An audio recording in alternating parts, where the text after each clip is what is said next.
So the second talk of this morning, it's my pleasure to introduce Fernando Rodriguez-Villegas from Texas at Austin. And the title of his talk is Mixed Polynomials of Character Varieties of Riemann Surfaces. Well, thanks very much for the invitation to speak. So this, before I forget, is a joint work with Thomas Hausel and Emmanuel Letellier. So the goal is to study representations of the fundamental group of a Riemann surface of genus G.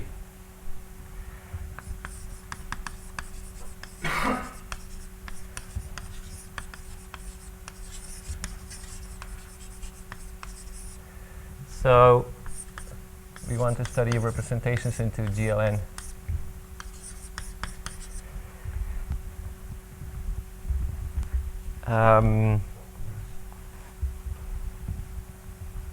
So this space is fits into the context of non-abelian Hodge theory, which I'll just say now, just to give a little bit of context in case you know about it. So it's the Betti realization of a space in non-abelian Hodge theory. Other realizations include the modular space of Higgs bundles on the curve. So in this realization, the curve appears only topologically, so only through the fundamental group. So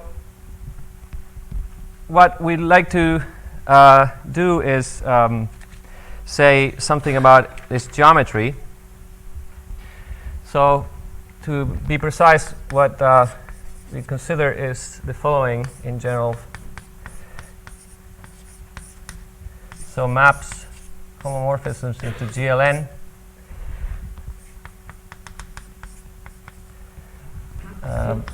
Divided by the action of conjugation. So here we really have a Riemann surface with k punctures. So k specific points, say S1 through Sk.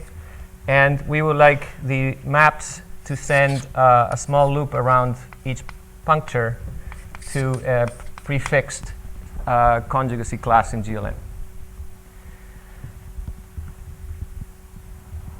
So let's consider some examples so you get a sense of what we're talking about. If you've never seen this thing before. Yeah, it means a GAT quotient, and I won't discuss this in great detail, but it's the proper quotient to take to form this space. So if we take, just to get familiarized with this a little bit, so let's just take, for example, the genus is 0 and k is 3. So we have 3 punctures. Then we're talking about these 3 little loops around each puncture going to some matrices of which we prescribe the conjugacy class. So if I call those points 0, 1, and infinity, we have 3 matrices multiplied to 1.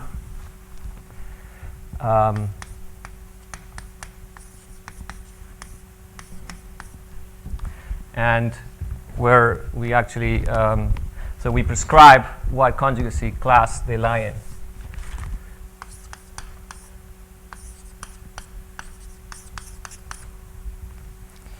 So for example, so if C1 is a complex reflection,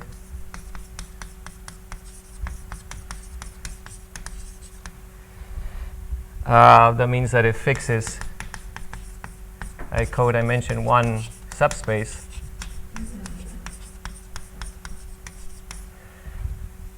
And then if C0 and C infinity have full Jordan blocks, meaning that if an eigenvalue gets repeated, we get a Jordan block of that size. Then we are exactly in this sort of hypergeometric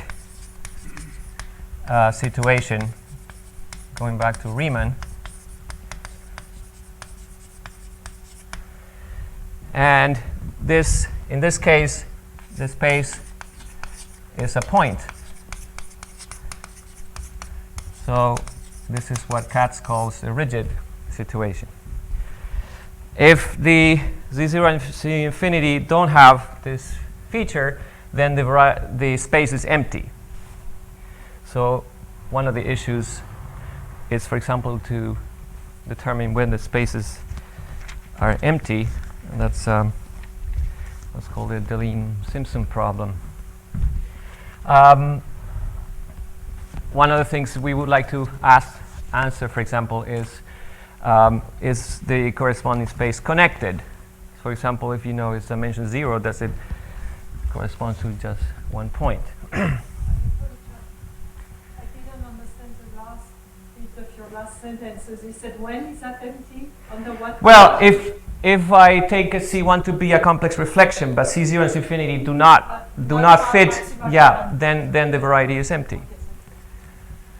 So just to give you a flavor that these spaces could be empty, could be a point, and what we would like to do is describe as much as the geometry as possible. Another example would be to take genus 1 and 1 puncture and take the conjugacy class to be a central class.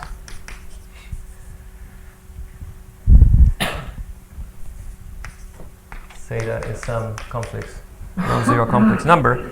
Then what we're asking for is two matrices in GL and a C, and the conditions on these matrices, these, if we think of our curve like this with a standard basis of cycles for pi 1, and I call A and B the image of each one, then the commutator of AB should be, well, maybe I'll put inverse here, theta. And we're asking for the solutions to this equation in GLN. And if theta is equal to 1, we're just talking about pairs of matrices that commute up to simultaneous conjugation of them. And that's a pretty nasty space. Now, one thing to note, and these features are going to go on for the rest of the examples, is that the determinant of the left-hand side is 1, so theta must be a root of unity. And if theta is a primitive nth root of 1, then the space actually becomes smooth.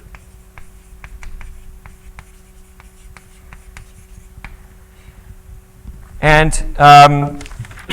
essentially, we can describe, in this case, all the pairs of solutions.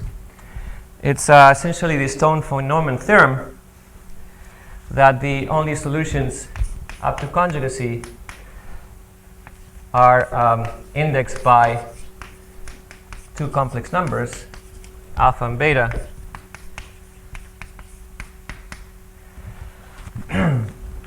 And so the space is isomorphic to C star cross C star. So it's smooth in isomorphic to C star cross C star.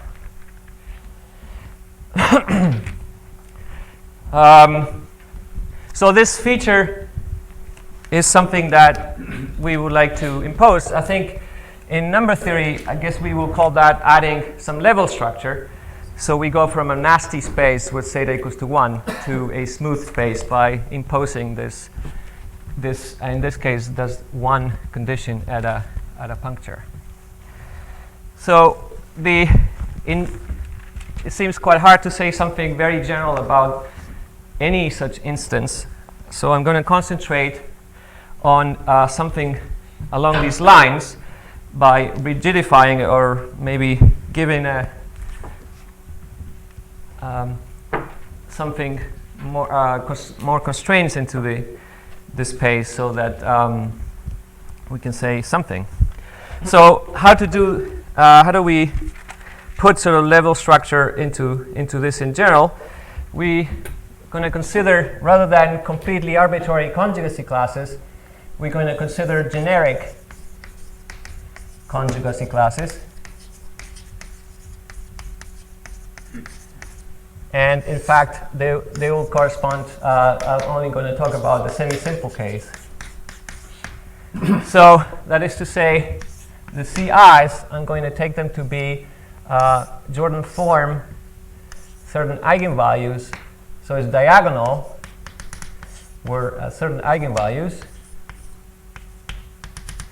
And what I'll prescribe is how many times a given eigenvalue appears.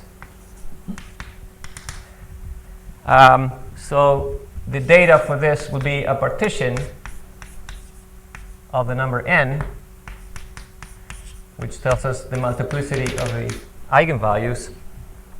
And the word generic means that we are not going to require, we're going to ask for the eigenvalues to not satisfy any multiplicative relations other than the ones that come from the fact that the determinant of the product has to be 1.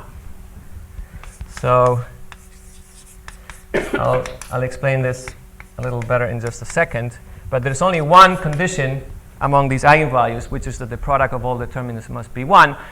I want to guarantee that that's the only multiplicative relation that these eigenvalues satisfy. So for example, I is not an exponent. Excuse me? I is not an exponent. No, it's a number. It's an index. Yeah, an index. I goes from 1 to k.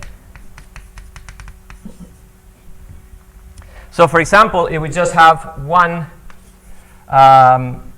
k equals to 1, and we take the partition to be n, that is to say all eigenvalues are the same, then we are in this situation.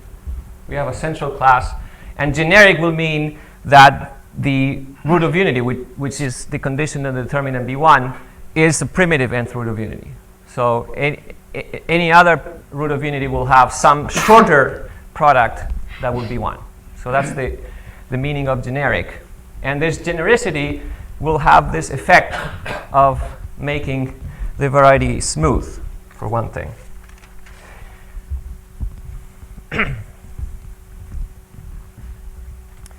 Okay, so now what is this space? We can write some equations for this space. If we take a standard presentation of pi 1, which I already did that for genus 1. So we take our Riemann surface and pick our standard presentation. Then each generator is going to map by this representation into some matrix I'll call AI and BI.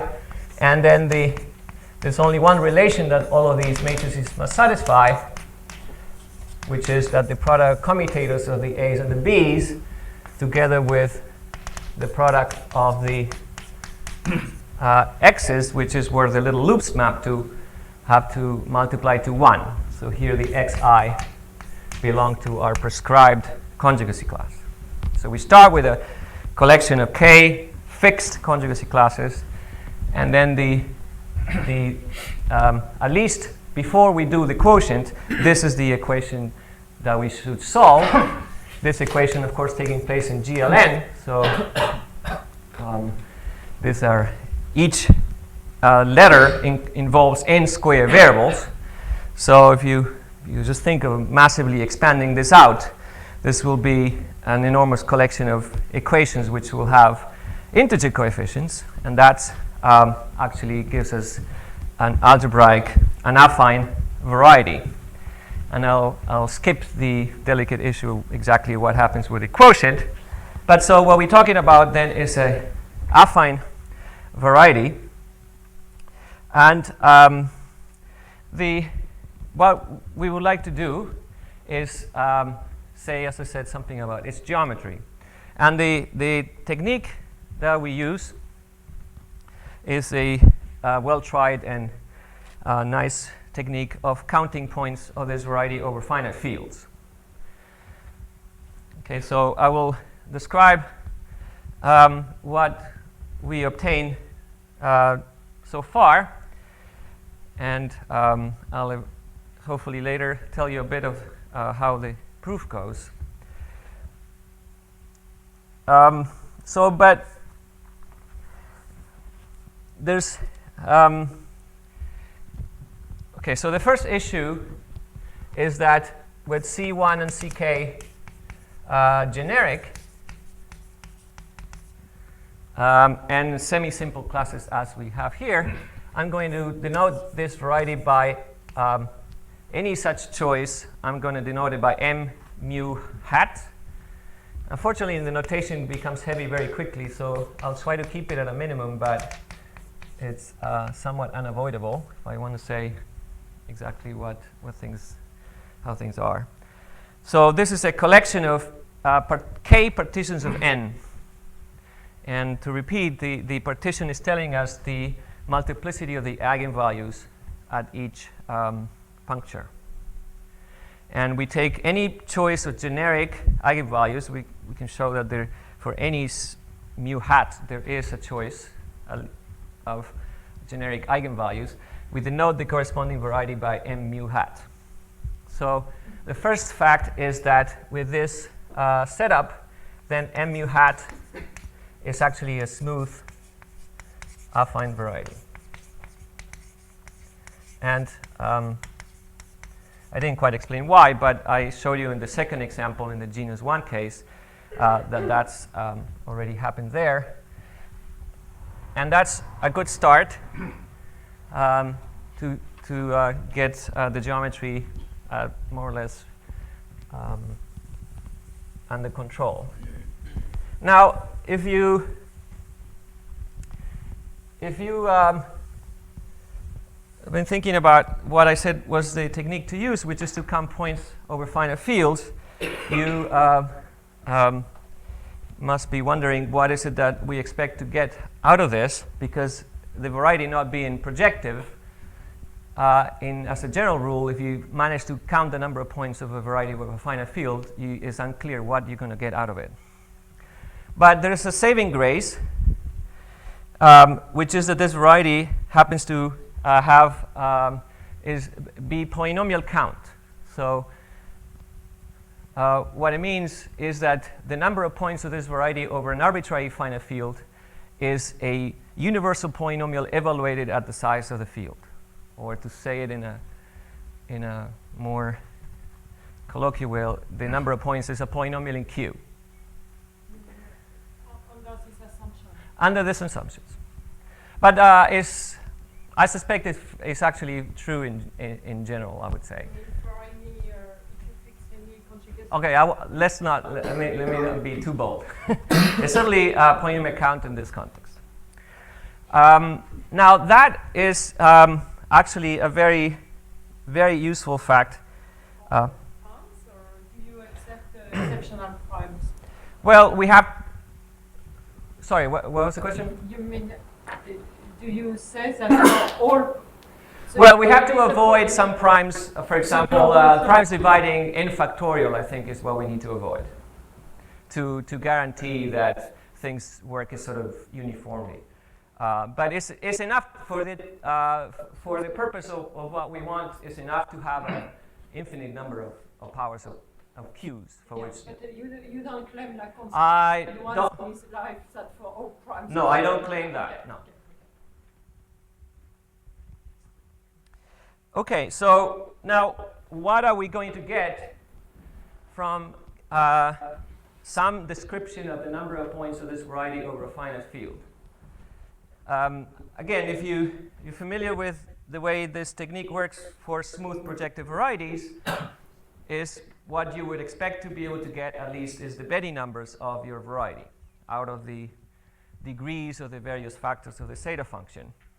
Now, since this variety is not projective, exactly what are we expecting to get? So this story is as follows. So in general, what we have is a mixed Hodge structure.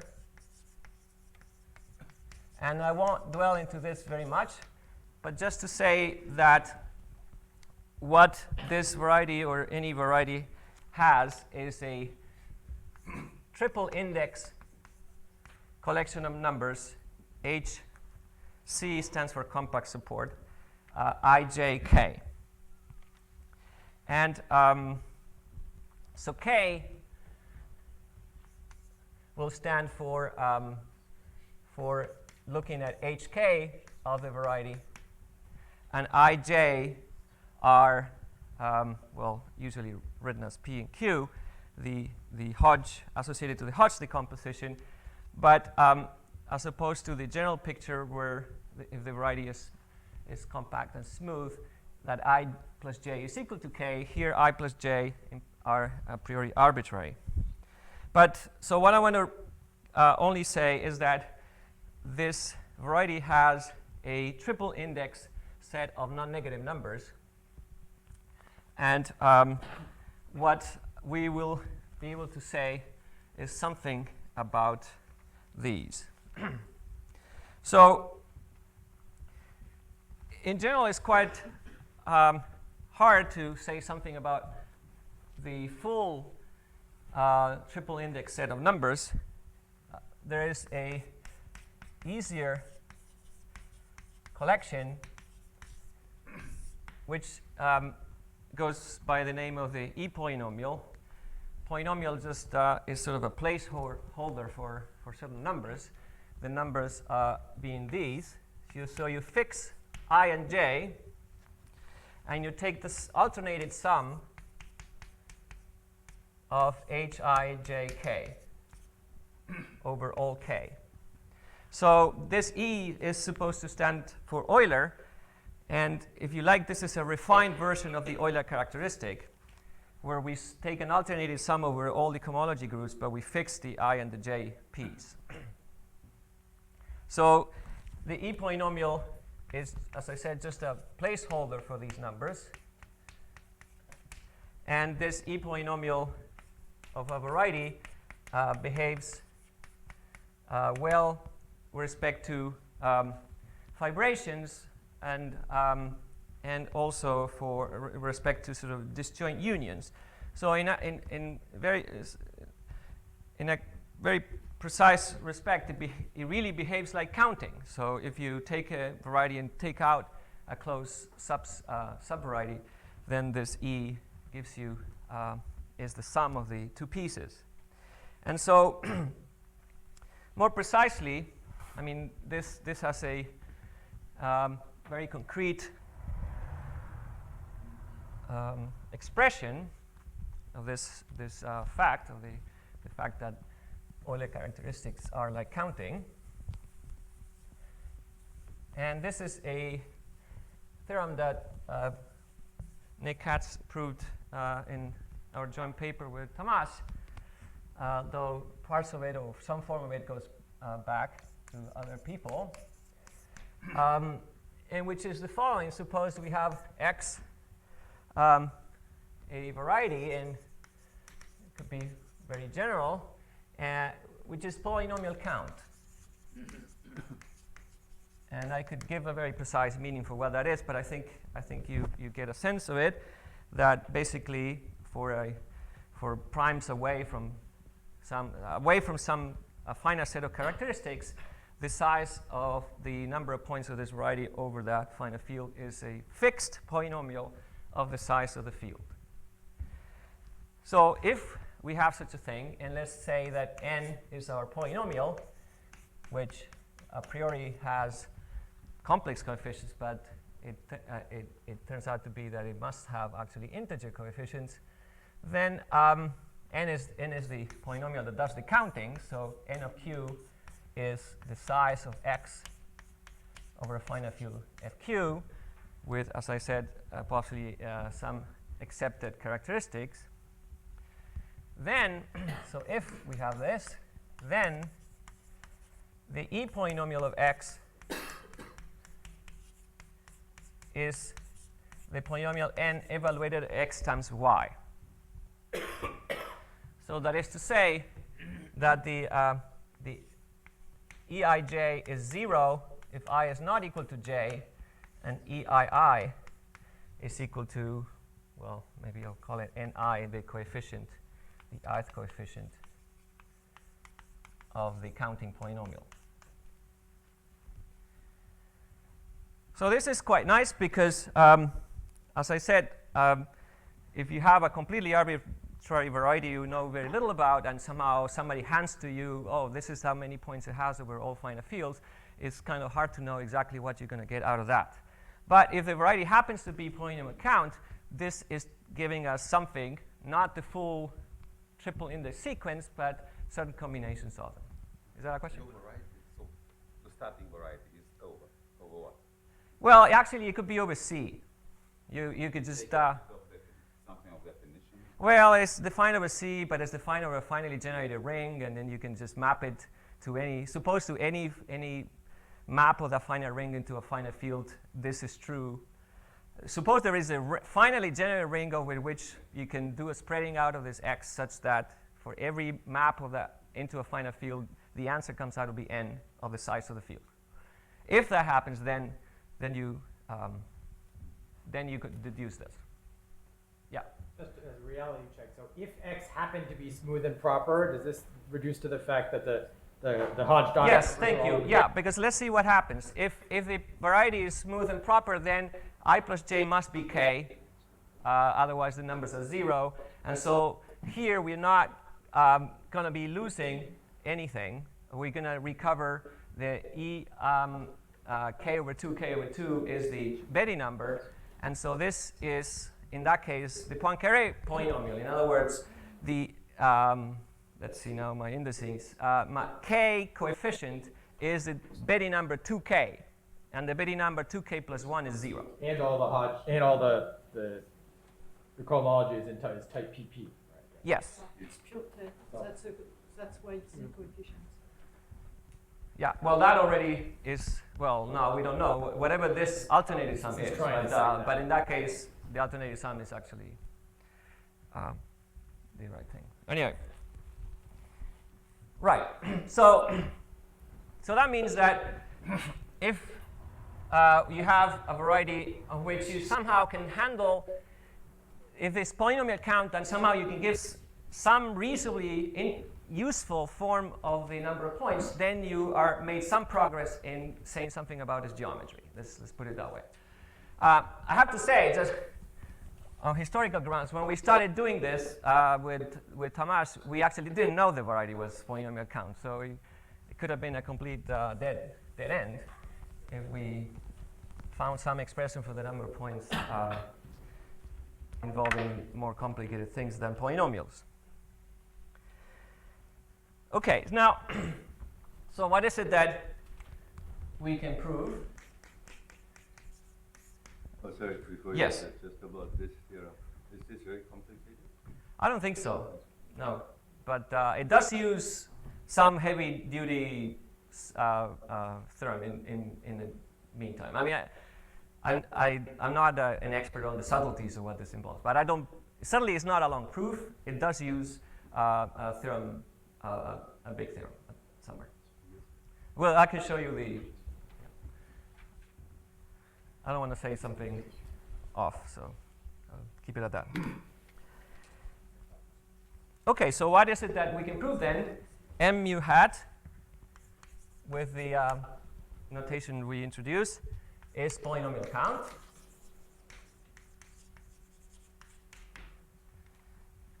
And let me say, this is a bit of a cop-out, but I don't want to drown you with combinatorics right this minute. I can be read off a generating function. Well, this is kind of vacuous, but let me just say that what I'm trying to say here is that I can give you something meaningful, a meaningful expression for it. So let me use that as a shorthand. Now, there is an issue of the variety being empty or not that arises for genus 0. So again, without explaining this too much, let me state a correct statement, and maybe I'll flesh it out eventually. So this is only relevant if the genus is 0. Otherwise, it's automatic. So if this quantity, which goes by the name of the cat's defect, as Simpson defined, if it's not negative, then mu hat is connected.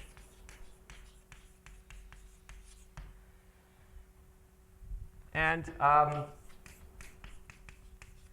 for genus bigger than 0, we can compute its Euler characteristic.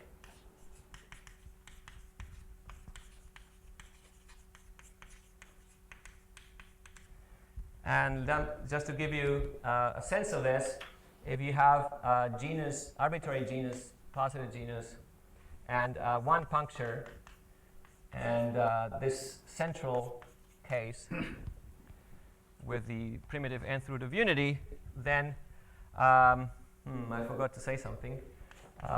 Mu hat twiddle has Euler characteristic mu n, the mu of number theory, 2g minus 3.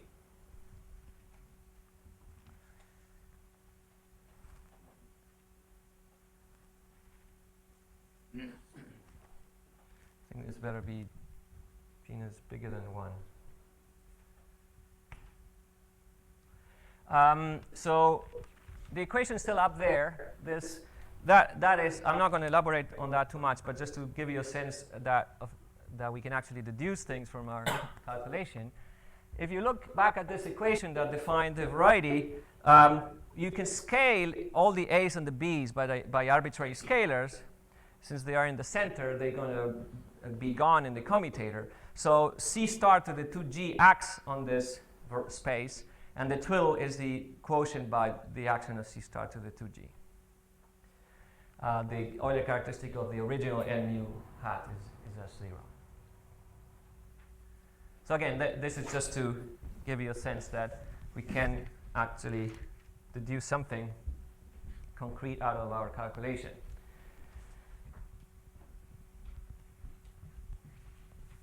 All right, so this is the sort of Euler direction. Now, in order to state how we view this whole story, I have to introduce another set of varieties, which are quiver varieties. And I'll be more brief with these. But let me start by giving you an example of the kind of thing I'm going to talk about. So in general, if we start with a quiver, for example, a quiver is a directed graph. Just in this context, it gets the name of quiver. So for example, if we look at this, is the Jordan quiver. One of the things that one is interested in, and this is a very concise way to describe very classical linear algebra problems, and this, of course, already is giving away what it is. This case is the case of the Jordan decomposition of a matrix. So what we look for are representations of this quiver. So in this case, the representation, so what you do is you attach to a vertex a vector space, and to an arrow you associate a linear map. So in this case, this quiver representation simply is a matrix in a linear map in a vector space, which we can think of it as a matrix once we fix a basis. And we want to study this up to isomorphism, which amounts to saying that we want A up to conjugacy. And Victor Katz consider the issue of studying, again, the number of such representations over a finite field. In order to get something more reasonable than study all the representations, you study those that are indecomposable.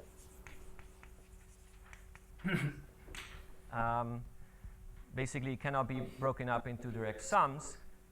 And moreover, those that are absolutely indecomposable, which means that they are so even if you pass to an algebraic closure of your finite field base.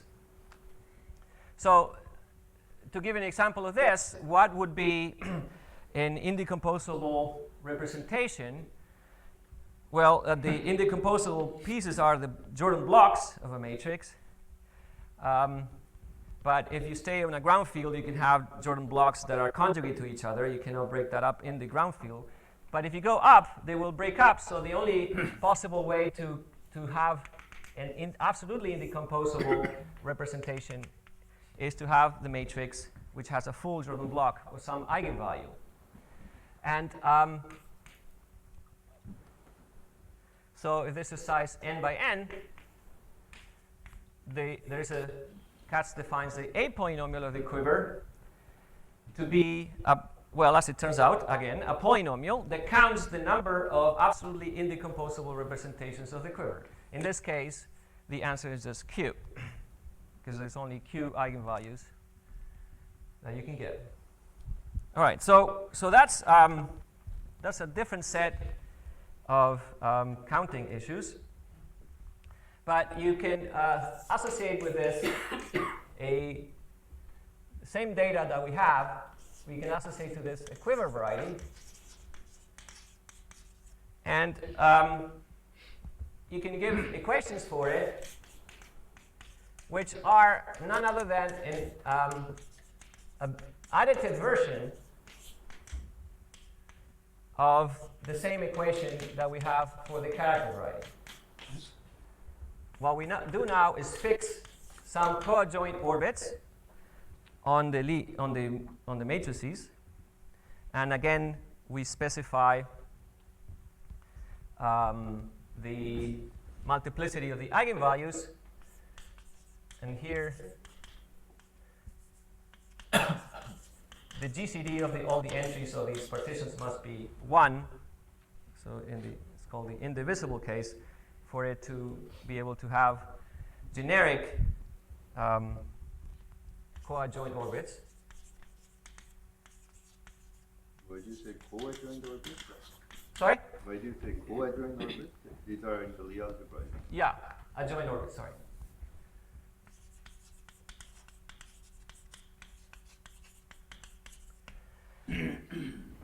And what is the quiver in this case? Well, it looks like a crab. So we have one node with G loops. So if we looked at this example and had G loops, this will correspond to having G matrices up to simultaneous conjugacy of all of them. Now, by introducing these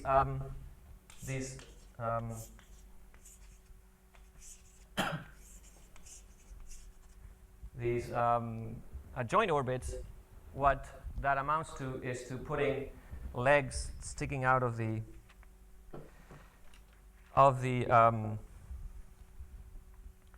central vertex. All right. So what does this have to do with character varieties? The point is, at some very first level, is that Hua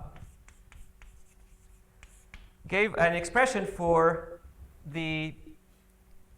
it's a generating series for which from where you can read off the A polynomial of that quiver, of any, in fact, for any quiver. That is to say, gives us an expression for the polynomial that counts the number of absolutely indecomposable representations of that curve.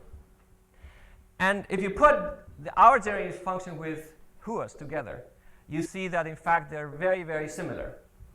And so what we came up with is a way to sort of give a deformation of both formulas that one specializes to the other. So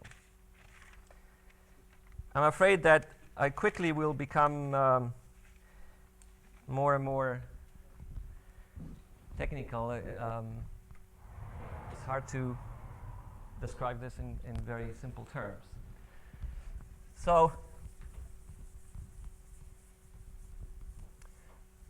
let me just say at least that in words.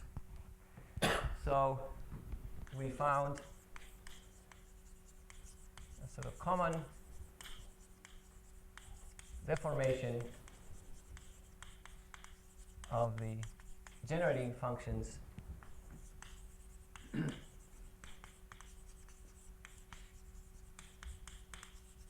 that give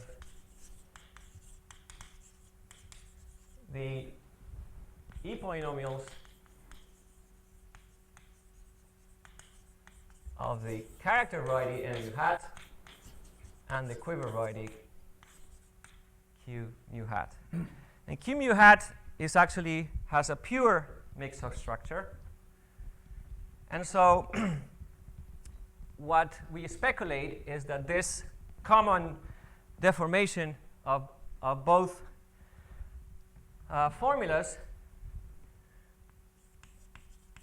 actually gives, so we get a generating function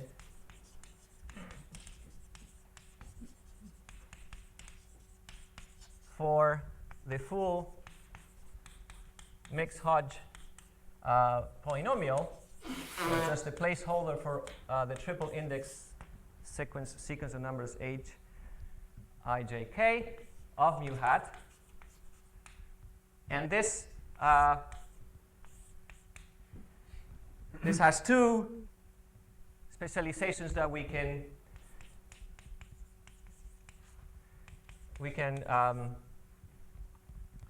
describe. The Euler one gives the E polynomial of M mu hat, and the pure part gives the E polynomial of K mu hat.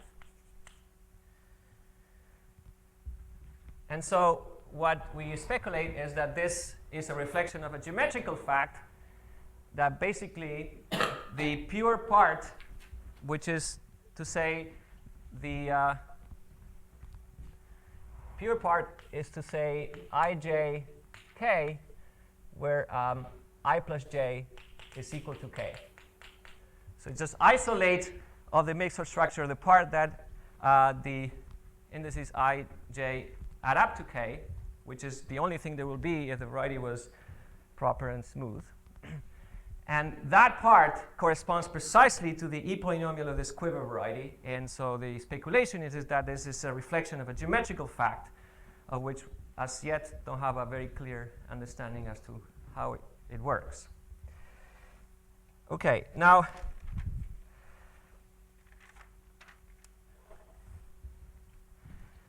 so I'll make an attempt at describing this this generating function, this machinery. And I forgot to mention one thing that I think is quite important in this theorem. So it's here. So let me mention it. In the process of doing this calculation and finding this generating function, we discover that at the end of the day, this E polynomial of E mu hat satisfies something rather unexpected, which is that is reciprocal. So that is to say, if you reverse Q, you get d mu hat is my definition of the dimension of this variety. If you basically the polynomial is palindromic, it reads forwards and backwards the same. And that is exactly what Poincare duality will tell you if your variety was smooth and projective. But this is not projective. It's an affine variety. So to have such a thing is a non-trivial fact that it was not, at least we have no geometric way to prove.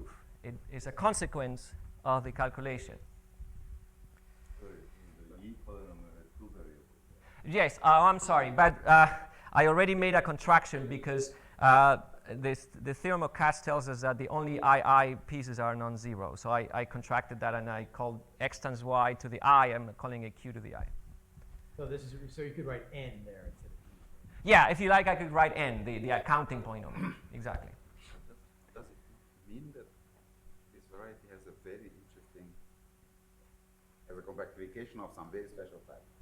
And It says something about geometry, which I'm not sure exactly what it is. I mean, this again must be a reflection of a precise geometric statement, which I will not try to elaborate. if it be projective, then you have such a formula. Now you have this also on the complement of the compactification. That means you have such a formula on the compactification too. And then Right, but as far I don't know any reasonable way to compactify these spaces. I don't think I mean, not just me, but I think we don't quite know.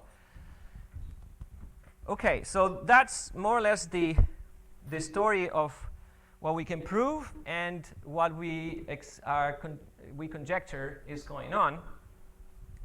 A geometrical relation between these a priori separate business, the representation variety and the quiver variety, this multiplicative version of things versus the additive version of things. Now, so in the remaining time, let me make an attempt to try to explain how we can prove this and also explain what this mysterious generating function is. And I've given talks of this sort before, and I know for a fact that people doze off immediately when the combinatorics comes in. So I'll do my best to prolong that, but it does involve all this symmetric function stuff, which is I personally find beautiful. But if you're not familiar with it, it becomes a little bit too much to digest in a little time. So bear with me. So maybe let me start first to how you even approach counting solutions to this multiplicative equation. And the idea is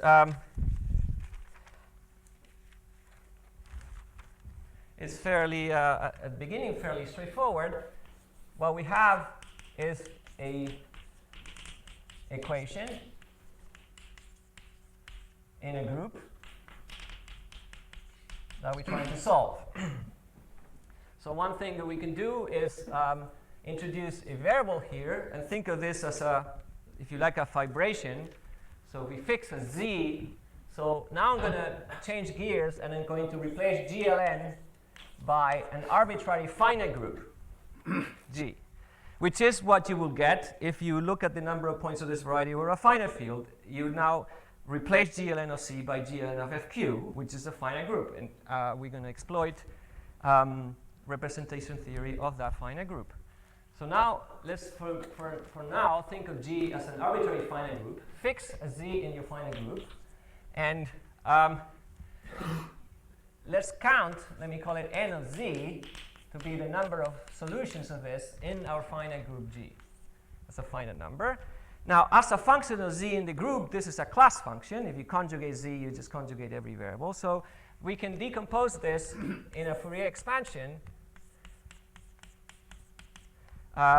over the irreducible characters of the finite group G. I mean, that we can always do for any class function. And this we could have done with an arbitrary word, any word on the group that we're trying to count. this will likely not go anywhere unless we can say something meaningful about this number c sub k, c sub chi. And so this, in fact, is remarkable that this actually can be, we can say something very precise about this c chi's. And this is something I like to call a mass formula.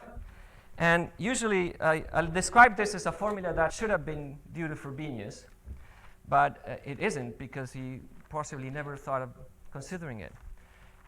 He has the same thing.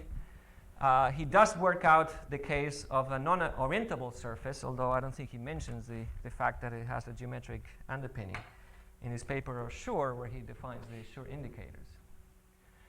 So what is the mass formula? Is that n of z divided by the size of the group. Well, I'm going to give an expression for the c chi's, if you like. Has this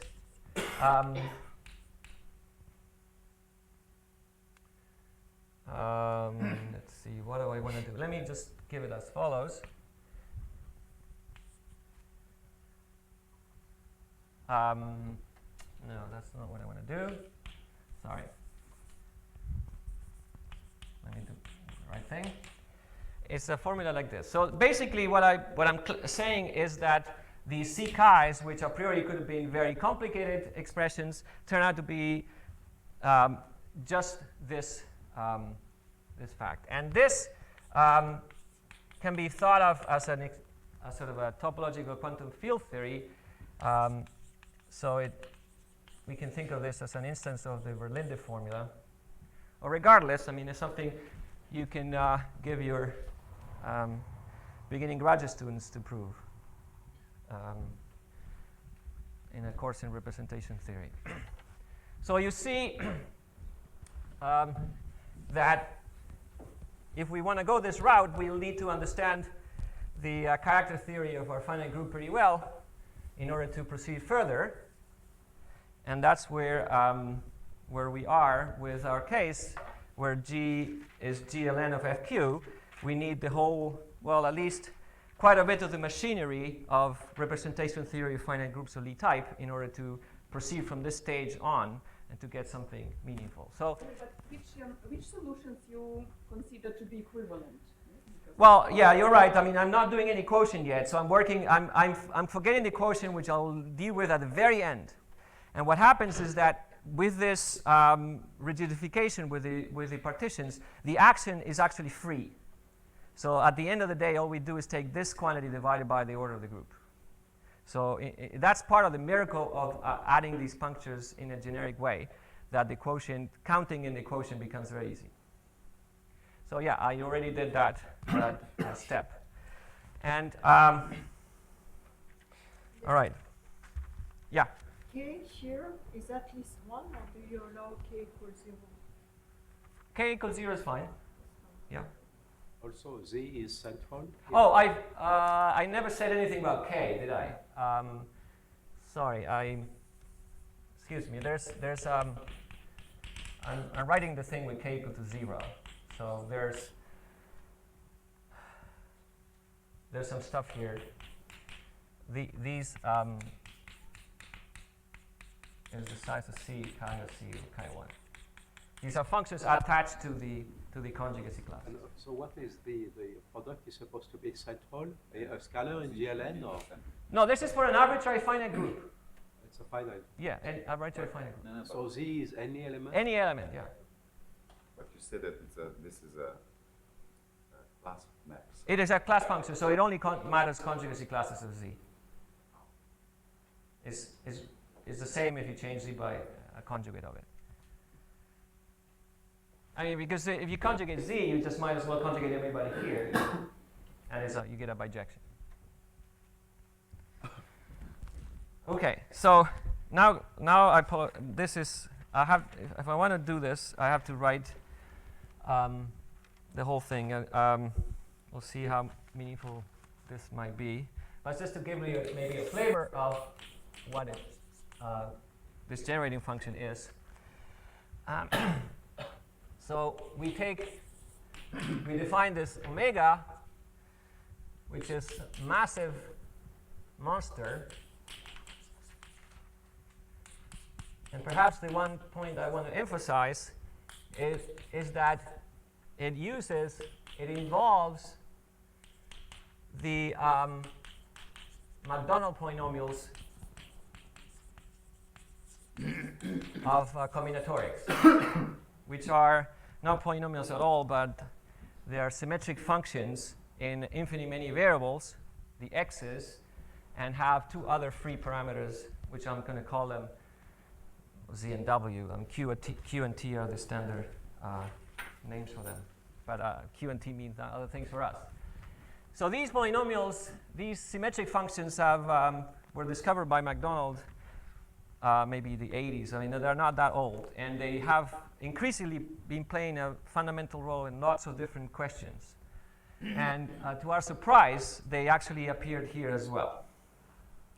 So these are these Macdonald polynomials, which would take too long to explain what they are. And in fact, the definition, at least the original definition of Macdonald, doesn't quite tell us much about what they are. He basically just defines them from sort of intrinsic reasons in this theory of symmetric functions. Now this hz, maybe this I'll write because I find that this gadget, and I will end with this. I apologize, it'll just take me a couple minutes to write this, and I'll end there. This gadget is what we call a hook function. And again, if you've never seen something of this sort, it's likely not to make much sense. But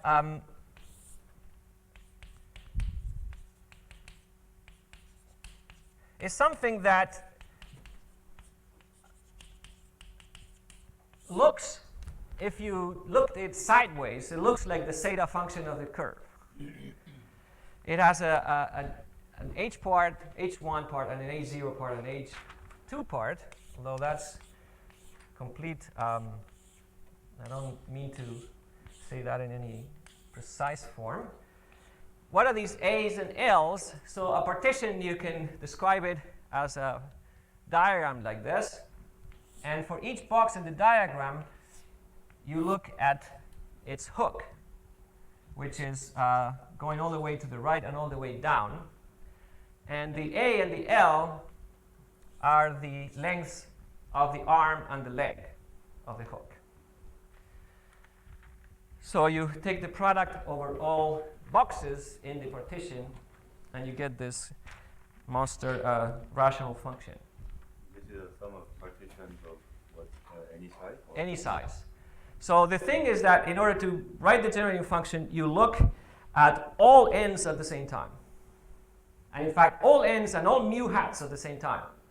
So this monster will contain the information of all the e polynomials of all these n mu hats at the same time. Okay. Now, let me quickly write down what is the upshot. So basically, what we have to do is take this monster and write it as an infinite product. And in the description of this as an infinite product, we'll have the e polynomials. Okay, so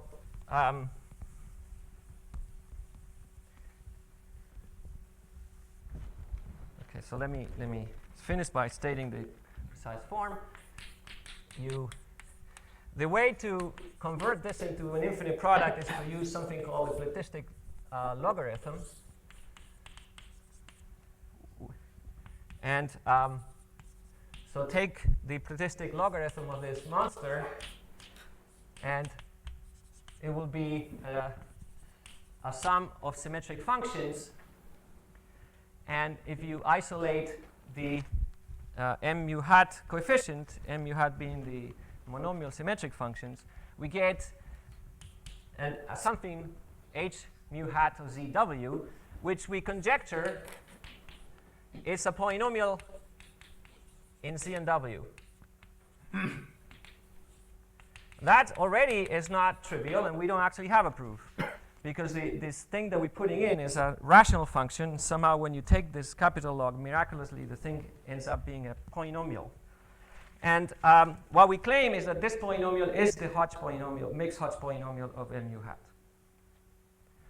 Okay, and so when you specialize to the Euler,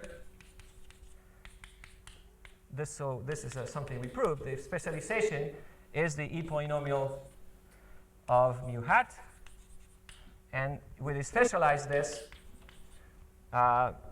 becomes Hua's formula for the E polynomial of Q mu hat. When you say it's a conjecture that it's a polynomial and you know it's specializes. Yes. Yeah, it's in two directions. But that's not enough to recover what this thing is. But I mean, Alina's question is a serious question. Because, What's that, sorry? Alina's question is a serious question. You don't compute the co-function. No, well, I skipped that step, but we first compute the number of points on the HOM, and part of the story is that the action of PGLN is now free. And so to count the number of points on the quotient, you just take the ratio of the two things. So I didn't quite explain that, but this is the equation already took place in this.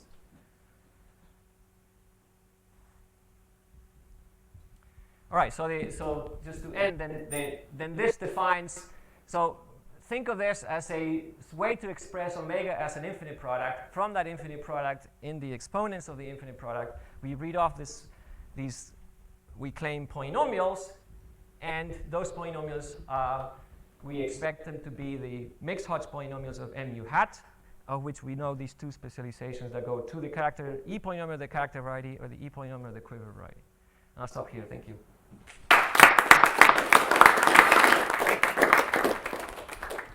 Any question? So the Hodge structure is pure Tate and with round weights. Can you predict where are the conjectural underlying algebraic cycles? I don't think so. I mean, no, I haven't thought of that. No, I mean, I don't think we could say much about the geometry of the variety directly. Is what I'm talking about is all through the counting of points. I'm not putting my hands on the actual geometry of the variety. For example, I wouldn't know why the variety ended up being polynomial count from first principles. It's only via the actually counting the points that comes out. But after all, the problem comes from geometry. So Yes. from the geometric point of view, can you see at least why there should be only Tate classes? I mean, why the cohomology is of type PP? I mean, after. No, I don't. Same question. Yeah, I don't know the answer. No. But I mean, you have this big torus acting on a very large dimension, acting on this variety. And torus action usually produces Tate classes. So don't you think there is just a geometric way to prove what you call polynomial count, which is just saying that the variety has a pure Tate cohomology? Could be. I personally don't know how to do that. Something like a Schubert decomposition. Yes. And it also, I mean, it's like a hyperplane arrangement. It's another example of pure cohomology, which is also affine. And it's pure, but it doesn't have the right weights. But it's very easy to localize where those cohomology are coming from. Yeah, no, I personally wouldn't know.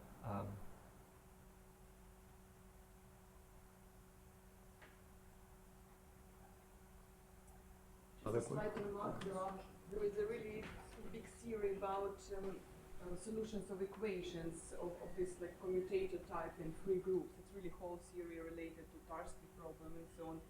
And it's so maybe just first to look at the free group, but then to look at kind of quotients. So this maybe can help to reduce all those monster. You mean the target group being free? Yes. Just in the beginning to have this equation like product of commutators and then this x1 and blah equal to something in a free group. You can look in a free group, and this already like there are a lot of kind of equivalence relations which are very natural, but then just to look maybe it would. Yeah, again, I haven't thought of that. Also, there are some generating functions involved and so on, but sometimes by miracle, for example, for one puncture, if you have a one function surface, sometimes it really cancels out and formulas look not that bad. Other questions? Let's thank this.